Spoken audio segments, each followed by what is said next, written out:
कभी सोचा है कैसे कुछ लोग अपने साहस और विचारधारा के कारण इतिहास में अमर हो जाते हैं?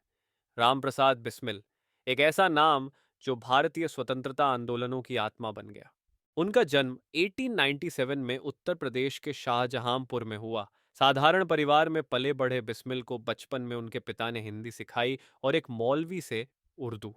लेकिन अंग्रेजी की शिक्षा उन्हें उनकी मां के प्रयासों के कारण मिली। किशोरावस्था में ही बिस्मिल आर्य समाज के विचारों से प्रभावित हो गए। उनकी आस्था इतनी दृढ़ थी कि पिता के विरोध के बावजूद वे घर छोड़कर चले गए और आर्य समाज युवा संघ में जुड़ गए।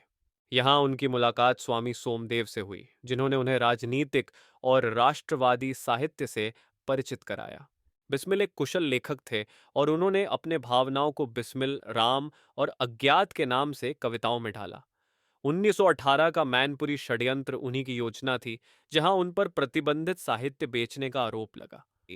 प्रथम विश्व युद्ध के बाद मैनपुरी षड्यंत्र के सभी आरोपियों को ब्रिटिश सरकार ने आम माफी दी। बिस्मिल शाहजहांपुर लौटे, लेकिन सामान्य जीवन जीने में असमर्थ थे। उन्होंने फिर से संगठन का गठन किया। सन 1925 में श्री बिस्मिल ने काकोरी कांड की योजना बनाई, जहां उन्होंने सरकार का धन ले जा रही ट्रेन को लूटा। यह घटना भारतीय स्वतंत्रता आंदोलन में एक महत्वपूर्ण मोड़ साबित हुई। गिरफ्तारी के बाद जेल में रहते हुए उन्होंने जेल की स्थिति के खिलाफ भूख हड़ताल की और राजनीतिक बंदी का दर्जा मांगा। यहीं से उन्होंने अपनी आत्मकथा लिखी, जिसे शिव वर्मा ने जेल से बाहर निकाला और गणेश शंकर विद्यार्थी ने प्रकाशित किया।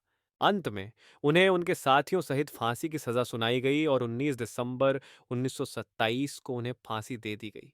बिस्मिल की मृत्यु के बाद उनका कविता सरफरोशी की तमन्ना अब हमारे दिल में है स्वतंत्रता संग्राम का प्रतीक बन गई।